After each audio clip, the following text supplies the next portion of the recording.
Let's talk about Shelby Oaks, Chris Stuckmann, and what it means to be a YouTube or internet personality who goes on to do something bigger. If you're at all part of the YouTube community when it comes to movies and reviews and just people who like film, you've probably heard of Chris Stuckmann. He's one of the OG movie critics on YouTube, started his channel when YouTube was very young, inspired a lot of people, including myself, to build their own channels, at least just get in front of a camera and talk about things that they love. And his passion for both physical media and movies, it's one of the things that I started watching before I ever filmed a YouTube video myself. And Chris Stuckmann built a massive fan base. He wrote some books, actually used the same publisher that I used to write his first books. And now he's written a screenplay and has his first feature film, Shelby Oaks, in theaters right now. It's quite the story, like to go from YouTube to feature film director with a horror movie that was picked up by Neon, was produced by Mike Flanagan, one of the masters of horror. It's a really cool story. He got all the money through Kickstarter, funded it through his community, filmed it, premiered it at a few festivals. They gave him another $1 million to kind of edit and reshoot some stuff. And this thing played in over 2,000 theaters, I believe, on its opening weekend. It's a massive accomplishment for somebody who started talking about movies on YouTube. So I saw Shelby Oaks. Neon was cool enough to give me an early screener. I watched it at home. I couldn't make it to a theater that night, but I watched it at home and it was fun. I've been telling people, like, it is a solid 6 out of 10 movie if you like horror movies, if you like movies like Lake Mungo, The Taking of Deborah Logan, Hereditary. If you love horror movies, especially modern horror, you'll see a lot of things that he pulls from in this movie. It's not necessarily the most original thing. It is an original idea, but it's derivative of a lot of stuff that he clearly loves as a horror movie fan. And I could appreciate that because if I was going to make my first movie, that's probably something I would do too, right? I would probably pull from all my influences, whether consciously or subconsciously, and create something based on what I love. Is it the greatest movie ever made? No. Is it the worst movie ever made? No. It is a solid 6 out of 10, your average movie that is completely watchable, completely enjoyable. If you're not a fan of the horror genre, you probably won't like it. But if you love horror movies and that's something you can get into, this is a decent enough horror movie. It is a fun watch. It does some interesting things. And although it is a little messy at times, and yeah, the writing isn't perfect, his direction and his vision, like, I can see this. And for a debut film that was funded through Kickstarter, it's pretty damn impressive. It's just impressive for anybody to make a movie. But I'm not going to go out and say it's the greatest horror movie ever made, and people comparing it to Hereditary, I think, are crazy. Hereditary is an all-time masterpiece, but it's solid enough to watch. That's what you get when there's criticism that comes from being like an internet personality or somebody who's built a following before they create something. And what I'm seeing with Chris in his reviews is really interesting because there's either people who are kind of hedging their bets and like they know him personally, so they're being very careful with the way they talk about this movie, maybe to not offend him or maybe to just kind of focus on the positives.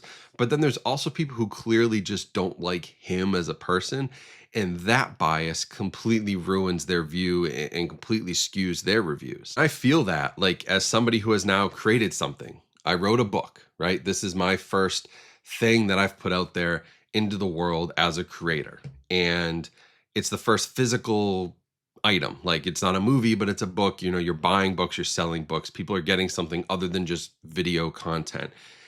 And while there have been tons of great reviews, and if you've read it, I'd love a review on Amazon. That helps a ton.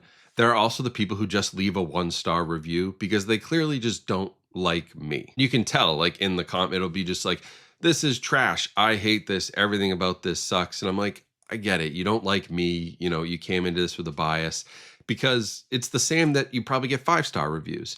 Like, do I think my book is a completely 5-star review? No, I love that people enjoy it, but they're probably biased as well because they're just predisposed to maybe like something that I do because they like my content. I honestly expected most reviews to be like a 3 or a 4, kind of like I'm saying Chris Stuckmann's movie is a 6 out of 10. But I think that's a really difficult thing that the whole like film community and really the world at large is going to have to contend with, because in the next 10 or 20 years, there are going to be a lot of people who make that jump from YouTube, Instagram, TikTok over to writing books or selling products or building a brand. I mean, it's already happening. In the film space in particular, you're going to see people who go out and make movies and use their community to maybe fundraise a film, or they write films, which is something I'd love to do. I don't know that I have like director chops, but I can write, and I'd love to write a story and get that developed into a movie. You're going to see that because I think everyone who does this sort of thing and talks on camera about something they're super passionate about obviously has bigger goals in mind. Like, I don't think anybody starts on YouTube and is like, well, my goal is to be on YouTube. It's one of the things you're doing to expand your passion for something. You're going to go on YouTube, you're going to go on Instagram, you're going to go on TikTok, you're going to write blogs, you're going to start a newsletter, you're going to do all these things because you're passionate and you want to parlay that into something bigger. So I completely appreciate what Chris Stuckmann has done. I think what he's done should be an inspiration for anybody, whether you have 5 subscribers on YouTube or 5,000 or 500,000. Like, it's really cool to see what YouTube can do for you as a creator and what being online can do and building a community and what that community can create. Because Shelby Oaks really is a community created movie, regardless of Chris, he wrote it, he directed it, but none of it exists without his community. Like, they built that movie. They built his fan base, they built his community, they got him the notoriety, they got him the ability to fund it, they got him the ability to get in front of people like Fantastic Fest and then sell it to Neon. Like, that happens because of his community and his content. So those are my thoughts on it, because it's been kind of a hot topic in this world of YouTube specifically with movies, and it's just really interesting. I think people also give me a hard time because, like, I'm doing more stuff than just YouTube. There was a point in time where I was just like, YouTube videos, that's what I did. And while I still make YouTube videos, I'm obviously doing a lot more. I am writing books. I'm going to work on a second book soon. I have screenplay ideas that I am pitching with other writers and potentially working on.